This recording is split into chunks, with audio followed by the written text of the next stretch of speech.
Welcome to the Finance Magnates Blockchain Podcast. I'm your host, Rachel McIntosh, and this week we spoke with Jan Denecke, CEO of WENN Digital. WENN is the company that partnered with Kodak to create the KodakOne image licensing blockchain platform. We asked Jan about how the KodakOne platform works, how WENN began its relationship with Kodak, and his thoughts on companies seeking to take advantage of the blockchain buzz. So let's just start with some general background. What is the KodakOne project and how does it work? The KodakOne project is a concept. We will develop an image management platform, and it basically will work that photographers, amateur photographers, semi-professional photographers, and professional photographers, as well as agencies and archives, can upload their images on the platform, and the platform allows to save the images in the blockchain, so that you basically have a proof of provenance. And as it's once uploaded on our platform, it will document the whole lifetime circle of an image, and can create then a kind of royalty system between all stakeholders in the chain or in that lifetime circle of that image, where that image has been licensed to. So basically, we create a overall royalty system with a beneath laying payment system, which is driven by the Kodak coin and allows payouts to all photographers or all stakeholders in instant payouts. Beside that, we create a marketplace where you can acquire image-related products and services like cameras, photos, book a model, which you basically can pay, or which you actually can pay with the Kodak coin. Okay, I see. And can you also tell us about the web crawler that's part of KodakOne? Yeah, definitely. That's a second service implemented in the KodakOne platform. It allows, as we know, or as the blockchain gives us the possibility, immutable to understand where all licenses have go to and who's the owner of that picture. It will be difficult for unlicensed usages. So what we are doing is we have a intelligent crawler crawling the net, and he's finding or searching for commercial unlicensed usages. And if we find it, we then offer the person who did the unlicensed usage the possibility to get a license for the image. Right, so if I take a photo and somebody uses it on the cover of their book, for example, then KodakOne will find it and submit charges. Yeah, definitely. I mean, you can't say that it's automatically find it. I mean, we have an intelligent swarm crawler with some implemented AI, but the possibility is very high that we're going to find it at some stage. Okay, that is so cool. So can you tell me, so we've got this platform, how are Kodak and WENN working together to get photographers to actually adopt it? How are you getting people to use it? I mean, first of all, you have to say that that Kodak is, we have a licensing agreement with Kodak together. Kodak has a small stake in our company, and and WENN Digital is the company who's owning the platform. We are working that. So that's a little bit to the background of this company structure. And are you marketing in any specific way to photographers? I mean, definitely we are attracting the photographers and the agency, mostly with that good service we are offering. And the platform we are creating is a unique platform right now. There are several other platforms which try to do the same, but they are much broader. They have a much broader approach as a scribe or a poet, which are dealing with all the digital assets in the internet. But we specifically created a service for image-related digital assets. I see. So how exactly will the KodakOne ecosystem function? Like, how can you use Kodak coins on the platform? Okay, yeah, first of all, as I said in the beginning, you have to, I always explain it with the example.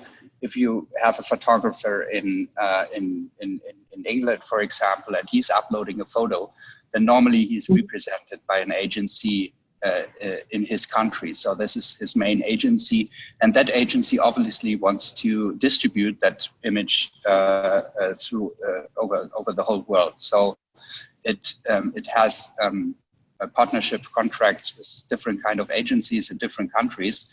And finally, if you, for example, have that image bought by a publisher in Japan, then the publisher will basically pay the KodakOne, the amount of the license fee with the KodakOne, and the money will be instantly paid out to all stakeholders in between, so to all sub-agencies in that chain. So the first big advantage you have with the KodakOne for the photographer is that you have an instant payout. Normally, the royalty fees had been paid out over 90, 120 days until the money from Japan, in that example, went up to the photographer in England, because every royalty statement is being done in a quarterly rhythm.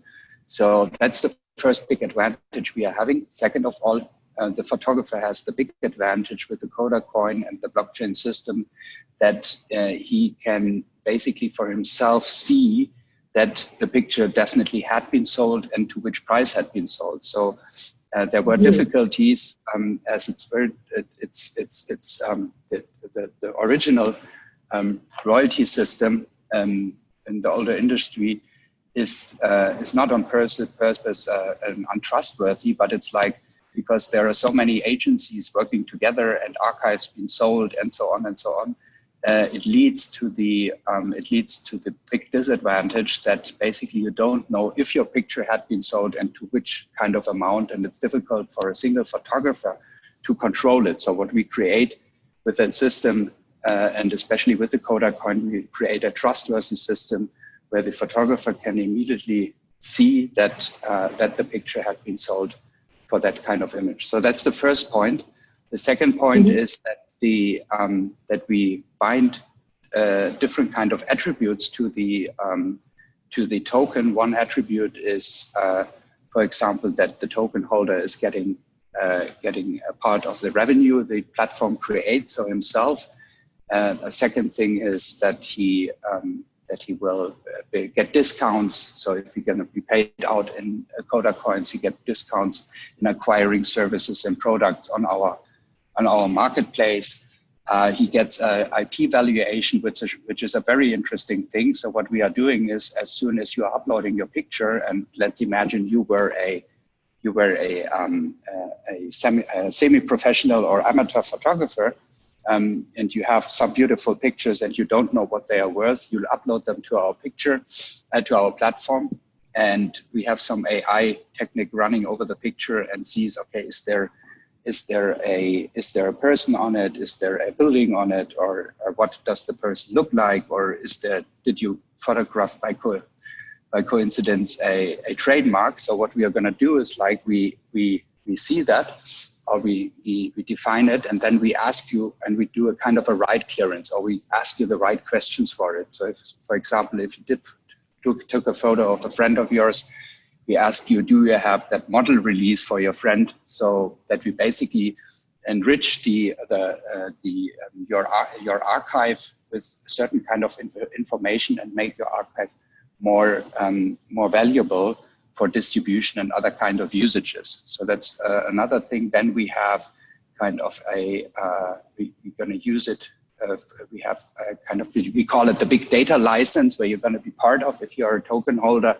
It means that we nowadays there's a big need for images in the machine learning section. So there are so many, like self-driving cars, robots, etc.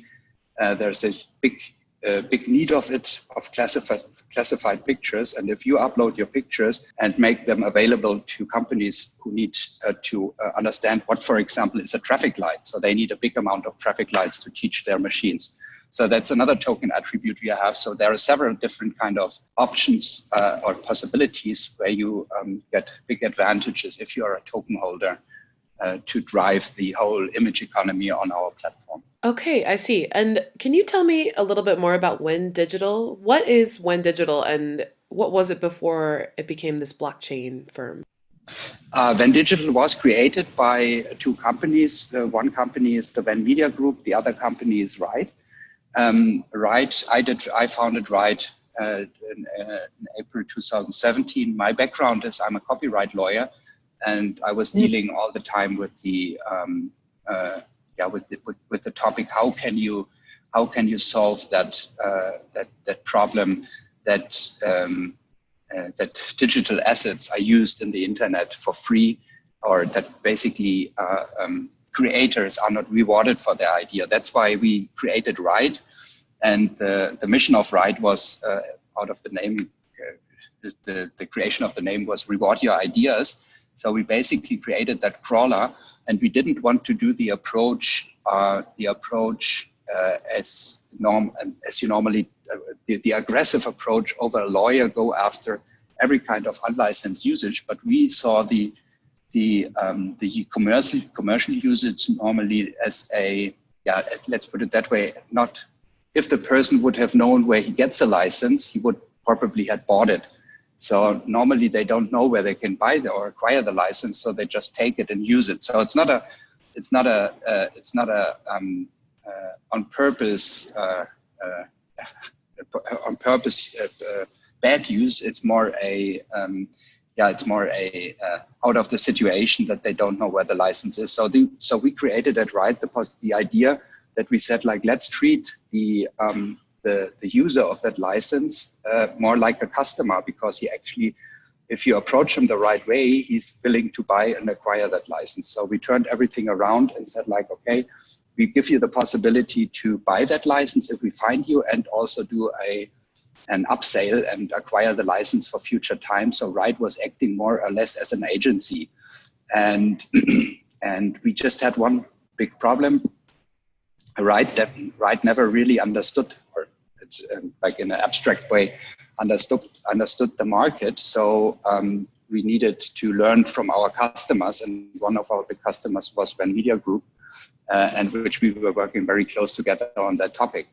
And there was another problem. We realized that if we found images in the net, we basically saw that the request to the client, if there is an unlicensed usage or not, was a very difficult way to find out, because, as I said in the beginning, images are gonna, archives are sold, agencies are sold, so there is a big, it's just like difficult to find out who really has a license or not.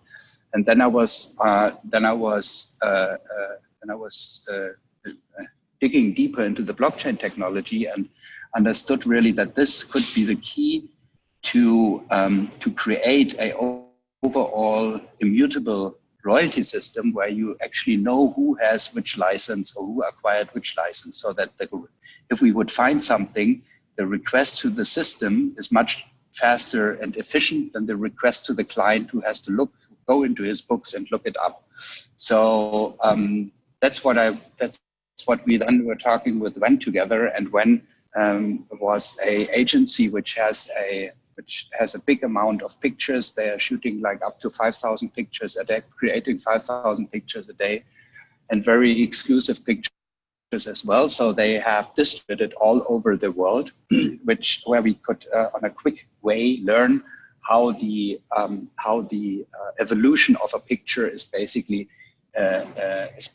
in the market. And we had a very close look over the last 1.5 years on all these topics, and then created to implement the blockchain technology into both of these companies. And therefore we created WENN Digital. So that was the creation of WENN Digital. So it was born out of two companies, one image agency and one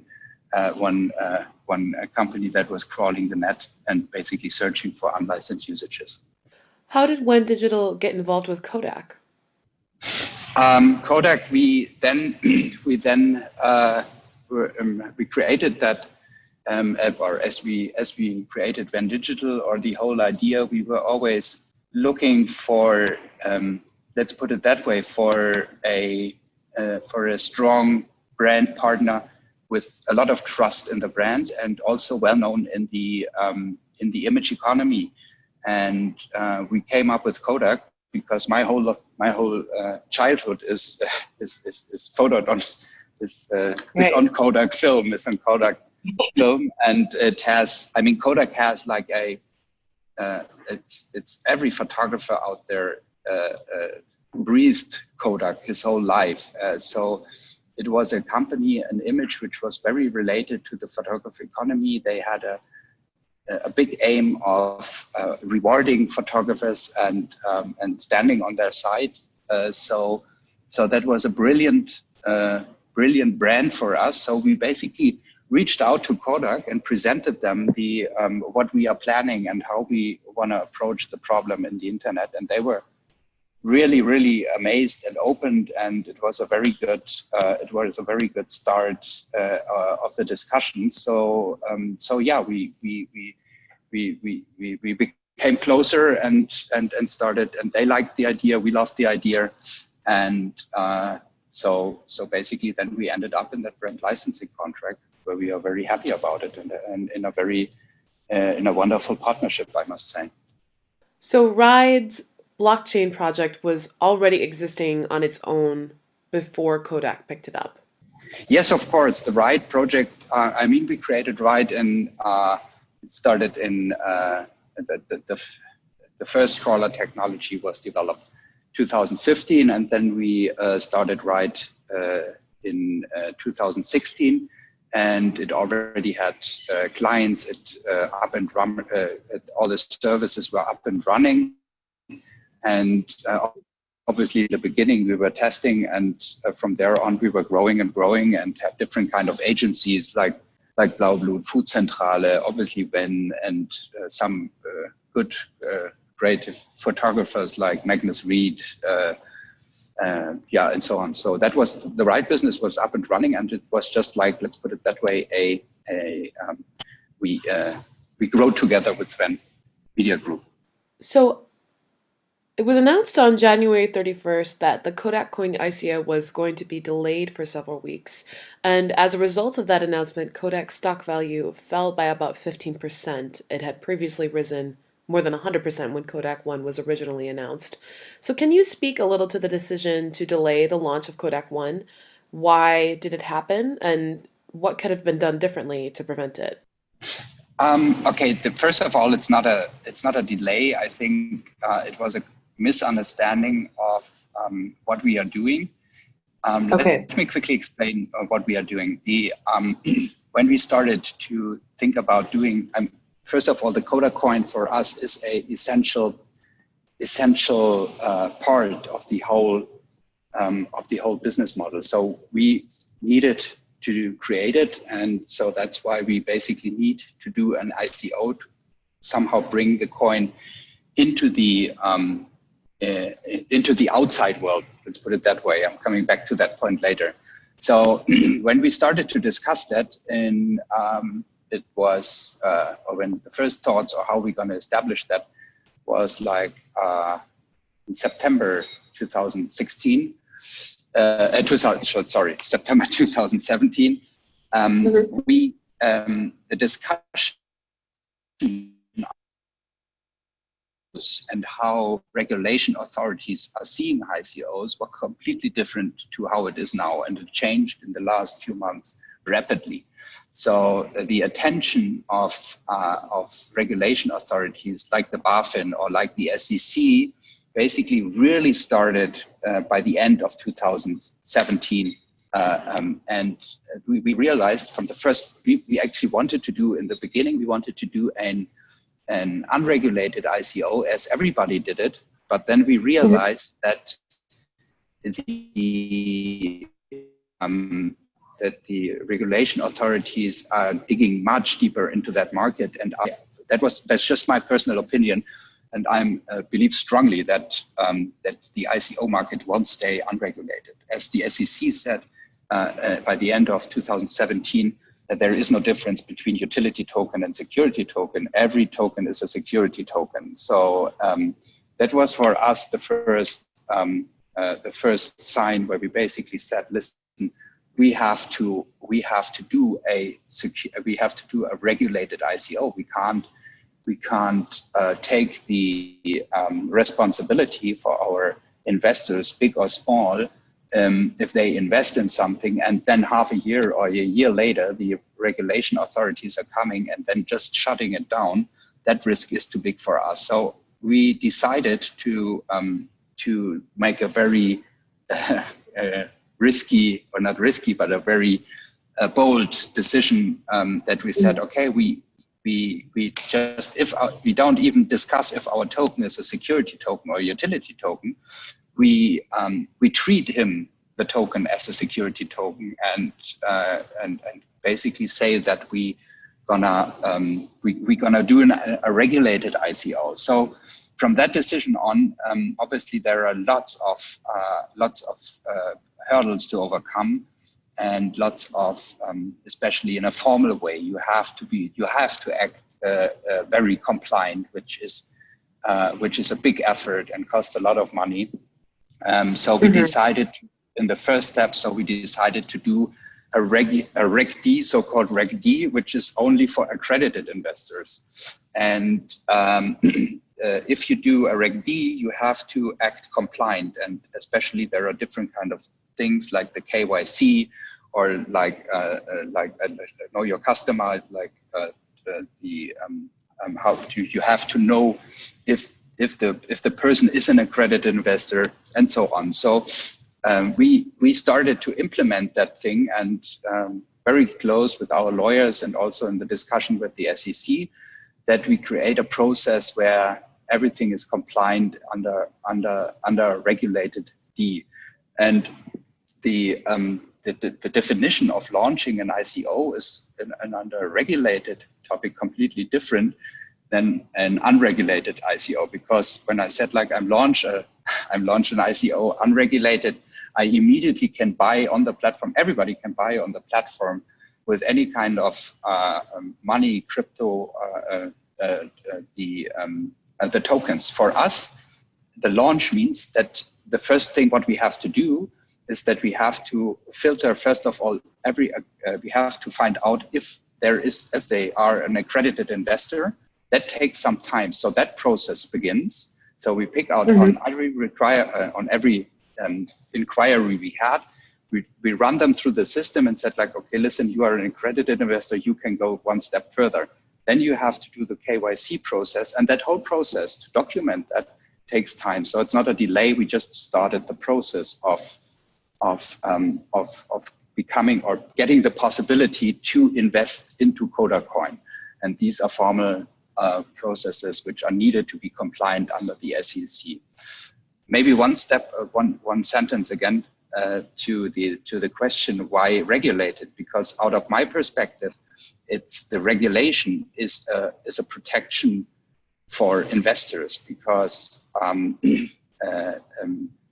it's a little bit like, I mean, there are a lot of ICOs out there which have no substantial business behind it, which is basically a pump and dump story, and this is what a regulation is avoiding. So the regulation, remember the old penny stock times where everybody could buy penny stocks, and you never know what was really in that thing you bought there. So basically, that's actually the same. So we are doing a regulated ICO. And this is right now for accredited investors. And it's in the first step, a protection for smaller investors not to jump unprepared in a thing where they might lose a lot of money. So this is basically what we are doing. So it's not a delay, to put it short. It's just like the process has started for the accreditation of the investors and the KYC process. So it was a decision to make the process more secure. It did, yeah, definitely. We need to make it compliant. So it's like it's not these are not our rules. These are the rules of the United States and the authorities. So, and if you want to have a compliant ICO, you have to play by the rules. So that's what we are doing. So you've explained how the KodakOne platform works and how you're working to be compliant, and it seems, at least in my opinion, like this project has a lot of potential. But there have been, kind of a rash of companies, for example, the Long Island iced tea company that suddenly decided to become the Long Island iced tea blockchain company, and, companies that are taking advantage of the buzz and the hype around cryptocurrency. So what are your thoughts on companies that are seeking to take advantage of that?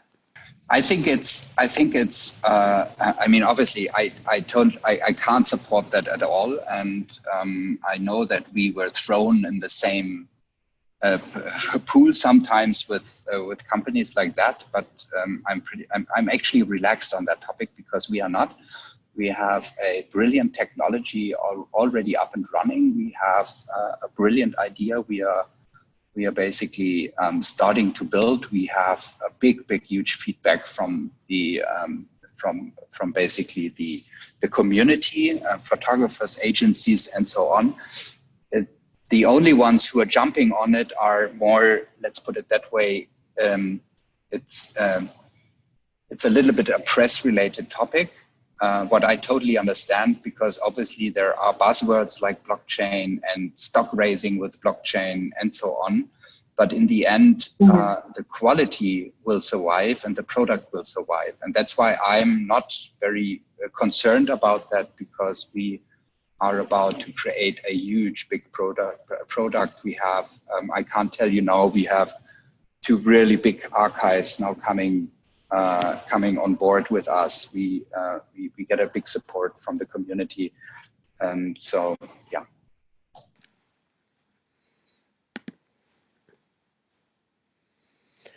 So post ICO, after everything is said and done, if I want to buy some Kodak coins, how can I do that? Has KodakOne partnered with any exchanges or? So let me quickly get back to the process. Yes, if you want to buy a Kodak coin now, you have to go through the accredited investor process. So basically, you have to send an inquiry to our website or subscribe at our website, and then you will be in the process. You will get some information. You have to send us information. We will define if you are an accredited investor or not. If you are not an accredited investor, because that question always arises next, which is totally right. How do how will the coin then be how will a photographer get a coin? So what we are planning is there is a regulated A+, a Reg A+, and that's what we're gonna start planning now already. And but also there you have to act compliant, and there will be it's another ICO which we will do in the by June or July, something like that. And this will then open the possibility.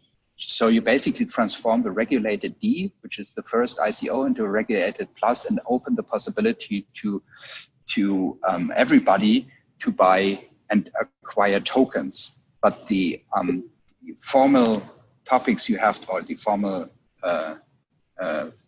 conditions you have to succeed or achieve there are much higher, because the protection for smaller investors is much higher. So you have to hand in much more documents. You have to open every up to the regulation authorities, that they basically can say, okay, listen, this is a substantial business. This is something where you actually can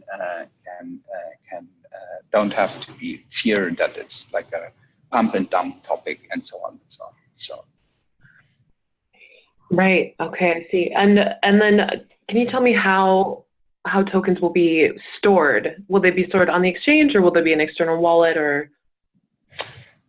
They will be stored on a wallet, and okay. We are talking right now to T0 as an exchange for the accredited investors, and we are obviously talking to a few others. Where do you see the KodakOne project a year from its launch? A year from its launch. That's a very good question. The KodakOne project, a year from its launch, will already have lots of services up and running. We just will have finished our closed beta phase with agencies.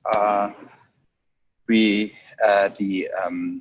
will have the possibility to most of the services I explained you in the beginning, and it will be, that's what I think, it will be a major player in the image economy, and it will enable all rights holders, image rights holders, to have a substantial advantage in overseeing where the royalties have been paid to and which usage in the net is unlicensed and not, and acquire some money for it.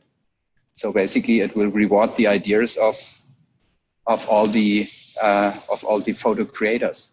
Jan Denecke, thank you so much for your time. It's been a real pleasure to speak with you. Thank you, Rachel, so much.